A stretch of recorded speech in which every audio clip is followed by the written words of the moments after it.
Hey, and thanks for joining us on this week's episode of For All Things Lexington, the only show dedicated to Lexington, South Carolina, and where a spade is always a spade. Here we'll talk to and about people, places, groups, things to do, and places to go in and around Lexington, South Carolina. I'm your host, Angela Barrett, and this is For All Things Lexington. Brought to you in part by GervaisStreetBridge.com, Columbia's most unforgettable free-to-list business directory. And by Angela Barrett at HomeMattersSC.com, building on what matters to you. Mission Lexington is the social services hub of Lexington County. I think a lot of times we think of, other countries, far off places, having hungry children or no power or no water, and we don't realize that it's right here. The neighbors who come see us here at Mission Lexington are just like you and me, but maybe their stories are a little bit different. Until I came here, I was aware that there was poverty and that there was need, but I had no comprehension that this close to home, we had this much need. There's a lot of resources in Lexington, but a lot of people don't know how to tap those resources. And so again, that's where we come in and try to partner with Mission Lexington. They come in handy with that because again, those resources are already established.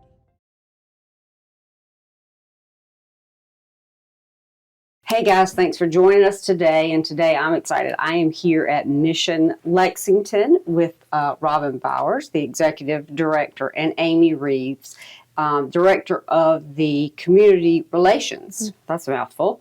Thank y'all for having me. I'm excited to be here. Y'all are busy today. We are busy today. I'm glad I slowed down to come in. Yeah, me too. Yeah. So tell me, Mission Lexington, tell me, what is it? What is it? We are a crisis ministry that was formed about 45 years ago, a little over 45, by an ecumenical association. It was 4 Lutheran churches. Mm-hmm. And, of course, we've grown and grown to many Protestant and Catholic churches. And we are up to, I think, 65 or 68 churches who are part of our partnership. Of course, we partner with individuals and corporations and, all sorts of other folks to get the job done. But we have grown and grown and grown over the last several years. So if a person is in crisis, if they have, if they're normally sustainable, they normally can pay their bills, and they have some crisis, medical, car, a death in the family, it could be really anything. Sure. Then if they qualify, we can assist with things like shelter, utilities, of course, food and clothing. Those are easy. But financials, we're really going to kind of dig into what's going on. Yeah, I was going to ask, so there are all different ways of help, and it always has to be a crisis to receive help. Is that the criteria? Well, if somebody walks in today and says, I'm hungry, we're going to feed you. Sure.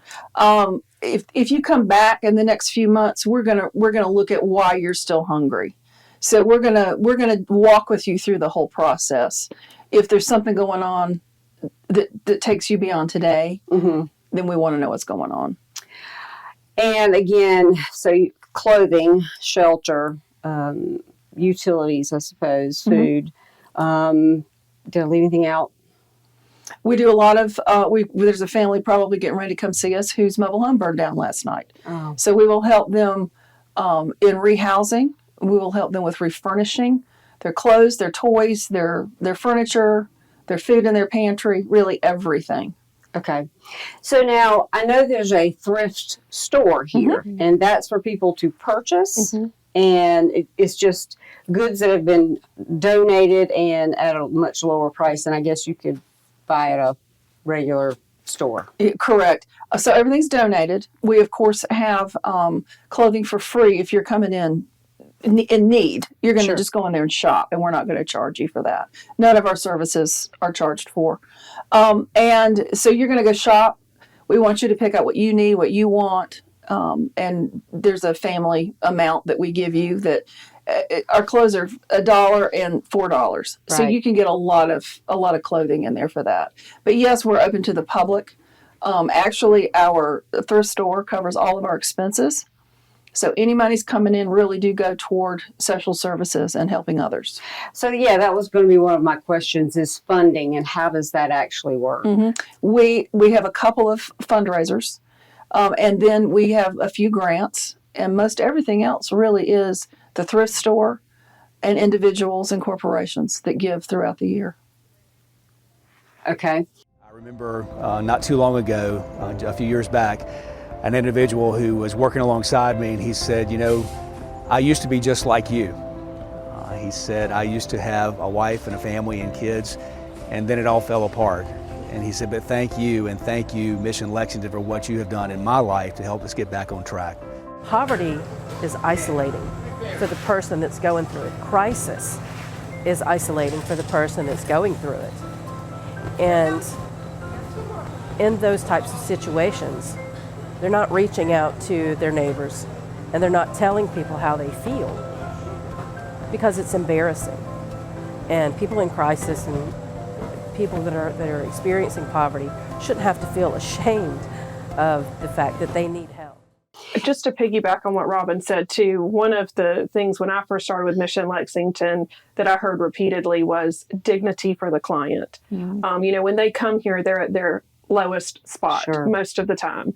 And so one of the things, besides providing for that physical need, we want to make sure we're hitting that emotional side as well, which is making sure when they come in through our doors that there's a dignity piece. So when you come into the thrift store and shop, you wouldn't be able to tell who's in there shopping with a voucher or who's in there shopping with their cash or debit card. They will come in, pick up their clothes, go to the register, check out the same way as anybody else would, and leave in that. So it's a great part of the mission that we want to make sure that we're lifting them up, in their physical need as well as the spiritual or emotional. And to elaborate a little bit, because we talked about making sure we knew what was going on if they had a crisis or if they came back again hungry or whatever. So there's a large social worker piece that comes in here. Tell me how that works. Correct. Well, they actually start in our social services area. And from there, everything kind of falls. The dominoes fall. They tell us, yes, they qualify for clothing. Yes, they need food today. We need to get a tent and a sleeping bag. We've got somebody that's homeless, and that's really how they want to live, and that's really what they need. That we've got somebody walking. We may need to put their food in a rolling suitcase. So if it's one of those physical needs, easy, real easy. When it comes to the financials, they're going to need to prove their crisis. Either they're going to have to show me the medical bill, or they normally work 40 hours, but they only work, fewer hours than they normally do. There's a car repair.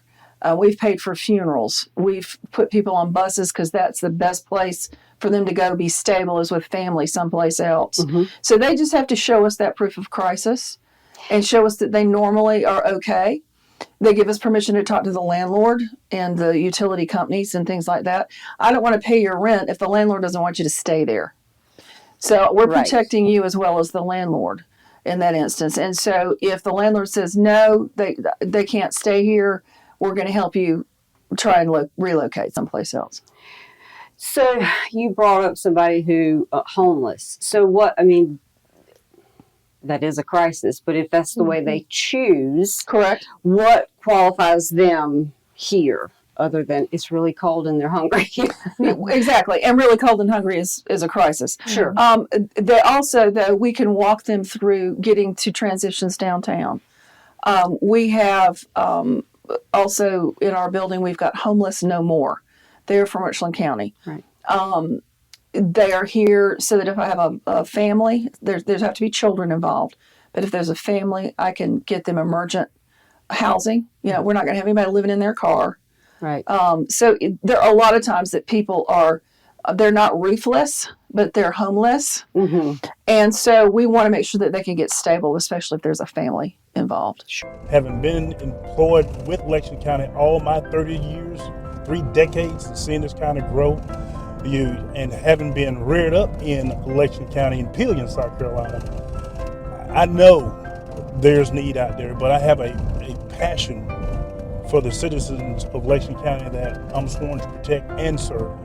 So when citizens hurt, I hurt right along with them. That's just being compassionate and human right along with the citizens that are in need. Sure. And again, all of these funds come from the churches that help you guys and other organizations and individuals and the thrift store. And so the people that you have here working, employees, volunteers, both? Yes. 25 employees, 26, 28 employees. Wow. And about 175 to 200 volunteers a week. Those are people that are in fixed slots. They come work in the food pantry, every Monday from 10 to 2 or whatever. I gotcha. Now, the overall, I guess, mission, what would you, we know we're helping people in crisis, but is there would there be a goal that you guys would love to see happen? Well, we do see it happen. We see it happen every day. Our mission is to glorify God by serving those in crisis. So that's our everyday goal, no matter who's doing what. Are we doing it with dignity? Are we giving them hope? Are we doing it in a godly manner? We may pray with them. We may not. But we consider ourselves the hands and feet of Jesus. So we've got to treat them well while they're here. And our goal gets fulfilled every day. Every day. Yeah. So what do you think, how do you measure your success? We see them once and we don't see them again. Yeah, that's a good way. Yeah, that's a good way. So tell me, what do you think maybe has been some of the hardest hurdles you guys have to jump over? What would be some of those? I think the major thing right now is still supply of being able to buy things or get things, toiletries, paper products, things like that we actually have grant money to buy certain things. Right. We do a lot of food rescue, so that means we go and we get food all across the Midlands every day. But there are certain items that we need to get. And since COVID, when the supply and demand was really tight or not there at all, the grocery stores have figured out how to not stock their shelves quite as tightly.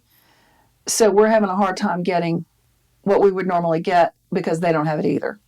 So I would say food source, any kind of sourcing of things that we need to purchase. Gotcha. Yeah. But you do take donations for those type things, right? We do. And what you see in turn is our donors who are so gracious and still go and purchase at these higher grocery prices. That impacts our donor as well. Sure. We're seeing a supply issue on being able to purchase, and our donors are feeling it not only for their personal grocery bill, but those that have the heart and the mission to still do it. They're helping us absorb some of that cost in the stores as well. I gotcha. Yeah. Now, once somebody is in the program, if y'all put them in housing and or help them get housing, how long does this program go with them? Let's just say the people who had a house that burned down. So now we need to find them a house. They need, clothes. They need everything. We can do it in 48 hours. And is there still is this still sort of a resource place for them? Sure. One of our food programs, we basically have 3 food programs. One is, I'm hungry today, I need to feed my family. You come, we get food for you. The other one, which is our largest program in the building, is called Food for Living. And that's for people on a fixed income, Social Security, disability, VA benefits, things like that. They can come once a month. But then we've got the families the house burned down, or they're moving out of a shelter, or they're moving out of sister care, and we still are helping them with that housing piece. We're going to give them emergent food for 3 to 6 months. So we will continue to see them to make sure that they're okay for that long. I lost my job of 20 years in August of 2017. And after I got over the devastation, I was trying to work through things, and, I just thought, I would look for a job and it wasn't going to be that bad. I'd get unemployment and I'd be okay until I did get another job. It didn't work out that way. I was denied my unemployment, and about 4 weeks later, my car died, a $3,000 transmission service. So there I was unemployed. didn't really have transportation to look for a job, and things just kept happening, and to where I was, really getting scared that, I was getting EBT at the time, and December I got a job. I walked to work at Popeyes, making very low income. In January, I got a letter stating that my EBT had been cut out because of the employment at Popeyes. So that's basically what brought me to Mission Lexington. Yeah, so helps me better understand. It's not like, here we have a house and well, good luck. Yeah, no, we don't do that. The other piece is that we work with all 5 school districts very closely with their social workers.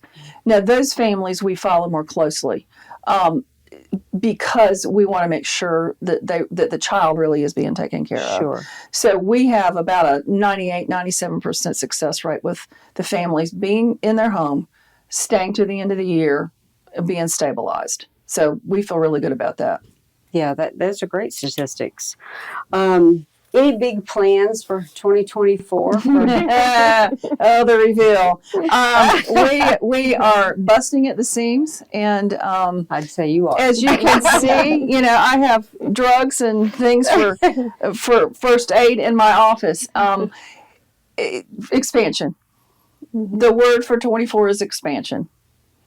And that's still going to be able to come out of all the funding, the supporters funding. Because there's not like the thrift store can't fund everything, I'm sure. But Right. Well, there will probably be a small capital campaign. I think because of what we're doing and how we're doing it, that it's going to be not as big a deal as we thought it was in the beginning. So we're looking forward to it. I wish I could talk about it. But we're seeing Lexington grow, and so the mission is as well. We'd love to work ourselves out of a job, but the need is there, and we want to make sure that we have the facility, the staffing, and the resources to continue to serve our neighbors in need. Will you still be at this facility? Maybe We're not sure where we'll be.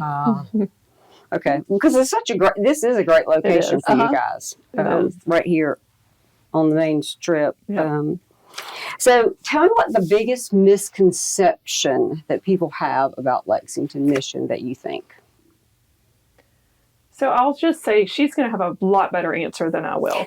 But I will say, as I'm out in the community and speaking, the difference in for-profit and nonprofit is something that comes up often.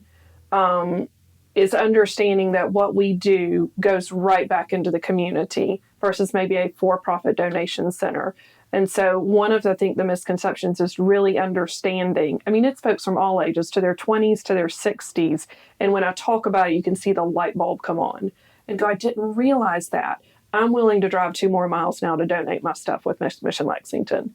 Because they know it's going right back into the community. We're serving our neighbors with it. We're giving. And so for me, that's been one of the things that I hear and see a lot is the difference between and how it's right back into this area of service.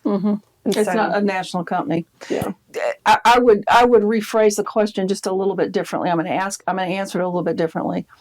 The misconception that I have fought and that we continue to fight is that we are right here in downtown Lexington at the lake, prosperity. People drive from here to Columbia and from Columbia back to their lake house. And there's 2/3 of the county that is absolutely starving. Right. And so the misconception is that we have poverty in Lexington County. We have a lot of poverty in Lexington County. And so it's our job to make sure that people who can help do help and understand why they need to. So let's talk about how they can help. Other than financial, which I know is obviously always a need, but what can they donate and when can they bring donations? So gently used items, I'll roll back to the very beginning. We talked about the dignity piece. Sure. So we ask when you're donating, is it something that you would want someone to have back in need in their home or on their shelves or for their children? When you donate, just kind of use that as a rule of thumb because we want to make sure that we're giving to our clients, back with a piece of dignity. So I would definitely say in the donations, volunteering, you can definitely get plugged in with our volunteering. And we work, usually our volunteer hours work 9 to 12 or 12 to 3. But certainly we have folks that can come in and do 2 hours here, a day here, 2 days there. So we really want to Sure. work with the schedule on that. So I would definitely say through donating, volunteering, prayer, certainly is a need. And so I think We also have a really big children's program. Yeah. We go out into the community and teach very young children about giving back. We have a reading program. We have things that children can learn in middle and high school when they have community hours that they have to get for school. We have things that they can do on our campus or off our campus. So that people maybe can have an emotional pull. Obviously, no names, that would not be legal. But give us a story that you think would resonate, would just really sum up. I mean, a real true story that would just sum it up. You got one? You want me to go? You go. Well, you go. You go. Okay, yeah. I mean, I'll tell you. I was in. I'll try to sum it up. I was in the thrift store a couple weeks ago, and I met a young couple with a baby, and I did not realize that they had been through our social service, but they were beaming and just had these smiles on their faces that were just engaging. So I just spoke and said, "Hey, how are y'all today?" And they're like, "We're good. We're blessed." And they were under 20. I will just say, they were a very young couple. Sure. And just as happy as could be. And I did not realize that they had gone through our social service department, and just their story on how they made choices willingly to live within their means, to save and to get ahead. And once they reached a certain spot, they came here to Mission Lexington to say, here's where we are, here's what we've done. We want to be good stewards of what we're doing going forward. How do we do it, and how can you help us? And so we were able to help them with housing. They were, I don't know how much detail we can give. They were living, in just some different circumstances that we were able to help them out of and provide for needs to start out in a new place with their young child and to get on our food program. And so just to see the willingness of even young folks that are coming in and really working, and that we're here to help, that to me is more of maybe a happy story. Yeah, and they were here. So, they were here several months ago, Yeah. and we gave them homework. We said, "This is what you need to do," and they were a referral from a local agency, and they were so proud when they were able to come back last week before, and say, "We did this, we did this, we did this." It gives me goosebumps. I'll help them all day long. Right. What do you want? Do you need the shirt off my back? You can have it. Yeah, sure. Yeah. And that's good to hear that there's so much effort put into, I guess, vetting whoever's getting the big help from you guys. Exactly. Well, our donors deserve that. Sure. We've got to be good stewards of the money. And, what we talk about in social services is that every yes is a no. So if you say yes to this couple who we truly believe in, obviously we may have to say no to somebody else. Right. So you've got to make the right yeses. Right. And make the right no's, because there's only so much that goes around. That's right. So we're talking about, and I didn't mean to cut you off, but just to say with the young couple, that's very encouraging, because right now that age group as a whole doesn't have the very best reputation. And I know that's throwing everybody into one pot, and I don't mean to do that, but it is sort of, what everybody talks about, the youth right now thinking, okay, just give it to me. I mean, I don't have to work for it. I don't need to do this. So it's great that the program allows for homework and making sure that they are the people that are in need, and not just getting a handout of. Right. And of course, we pay directly to the vendor. We don't ever pay the person. Sure. But yeah, but there's still a lot of vetting that goes there's a into lot of vetting that goes through. Right. Yes. Right. And people know that in the community, and they believe and trust us. And I think that's why we are so well supported. Right. And know get we're bigger every day. Yeah, getting bigger every day. Well, and one thing, Robin, when I hear her speaking to different groups, whether it's churches or businesses, because, it could be someone that you sit next to at work during the day that needs assistance. Or when folks come into churches, we want them to focus on their ministry. And so they don't have to say no at a business or church. They say yes, and let me get you to our partner. And Robin will always say, send them to us. Send them to us. Like, let us be your benevolent arm of your business or your school or your church. Right. So you're not having to tell people no and dip into your resources. Let us, be your yes, and then we'll vet from there and make sure we're meeting their need and doing the follow-up. So I think we answered the question. And it's probably my fault. I probably jumped right ahead. We answered the question about what to donate, and that would be gently used items or new, be it clothing, shoes, house goods, everything above. But when can people drop off? Because y'all do have certain days or times. Right. We are closed on Mondays simply to catch up from Saturdays, because Saturdays are our big days. So it's Tuesday through Saturday from 9 to 3 o'clock. 3 o'clock. Okay. What is the thing that you need the most right now? I would probably say we're coming up on our Christmas toy time. That will be done over at Radius Church this year, and that is for families who are in need. We always need boy teen products, girl teen stuff, baby stuff. They leave with quite a bit of stuff when they come here. Sure. So we want to make sure that they've got nice quality brand new things. So we always need teen things and we need baby things. Okay. All right. So anybody hear that? That's what you need to be getting and donating and bringing over. So now, Robin, how long have you been here? 11 years. 11 years. And how about you? Just got the invitation from Robin to join end of May, 1st of June. Oh, nice. So well, brand new into it. Yeah. Now, are y'all from Lexington originally, or? I'm an Air Force brat. Oh, okay. But I've been in Lexington, moved to business over here.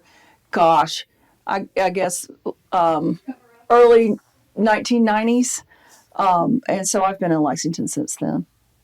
Nice. Yes, same. I've been in Lexington since the 90s. Yeah. But I've been born and raised in Columbia. And then my family in high school moved Still here. Midlands. So that's right. That's right. It's in the Midlands. So so this is home, and have had a heart for it for a while, and just serving our neighbors. So I'm just very fortunate now. I get to put the boots on the ground for it. Yeah, yeah. So, what haven't I asked that you want the people of Lexington to know, the Midlands to know? What is there something I haven't asked that is really important and I don't want to miss it? I think one thing I like to talk to folks when we're out there is, people want to give, they want to do, they want to volunteer, and there's seasons for it. This may not be, I would say, visit our website, call, ask. If now's not the season, it may be a few months from now, whether it's donating, serving, certainly pray all the time. That's free and easy and our most powerful source that we can use. But I would just say check back in if now is not a time and you want to, or we have stuff going on throughout the year that we can look into. And it doesn't always have to be a monetary. It can be through your time or donations. But there's always a way, from the smallest thing. We just put a call out for a box of cereal, and a gentleman walked in today and saw it and donated 20 boxes. And it could be one box. It could be 20. So it could be. I was in the food. I'm going to interrupt you because I just had this happen 15 minutes ago. I was in the back working in the food pantry, and this gentleman drove up to get his monthly food, and the one thing he asked for was toothpaste. I said, not a problem. It was a problem. Oh, no. I had not a tube of toothpaste. So the simplest one thing can make a difference in the life of a family. Right. And so don't think that you can't do it. Yeah. Everybody can do something. And somebody was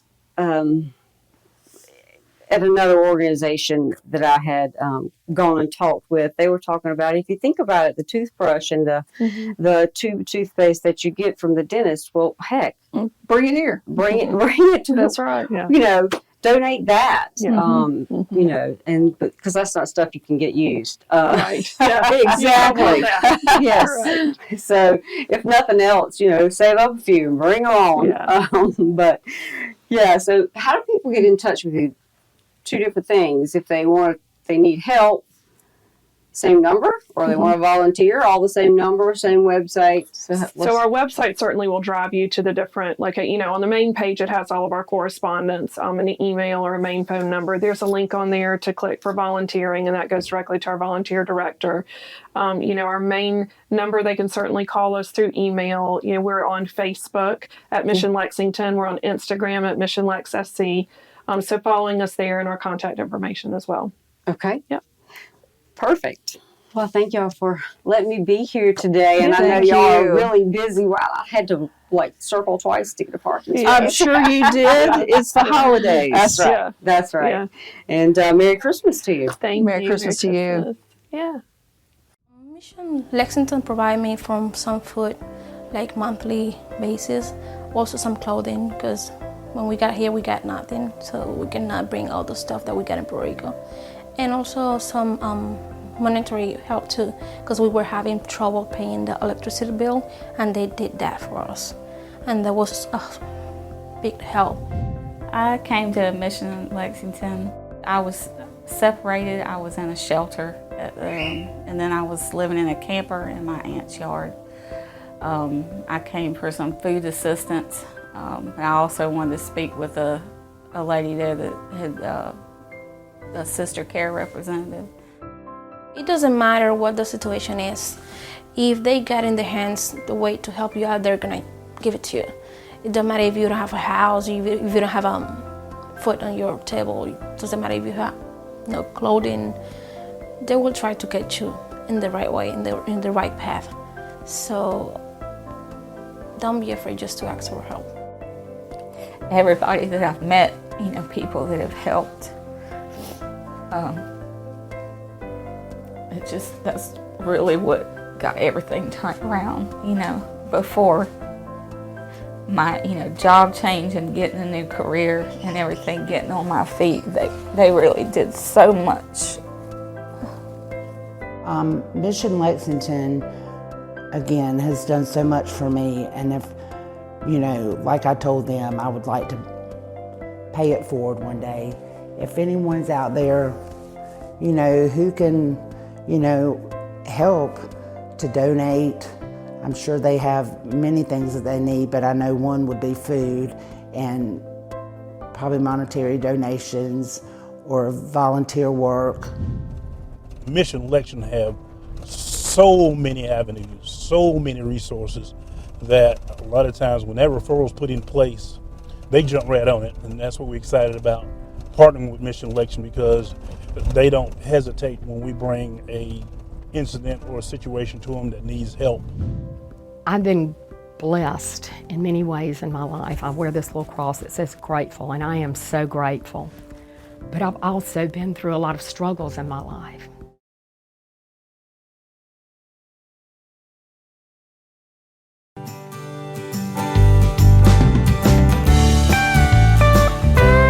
Thanks for hanging out with us today, and we hope you enjoyed the show. If you'd like to be a guest on the show or have a person, business, idea, an event that Lexington needs to know more about, email me, local@forallthingslexington.com. That's the number 4, y'all.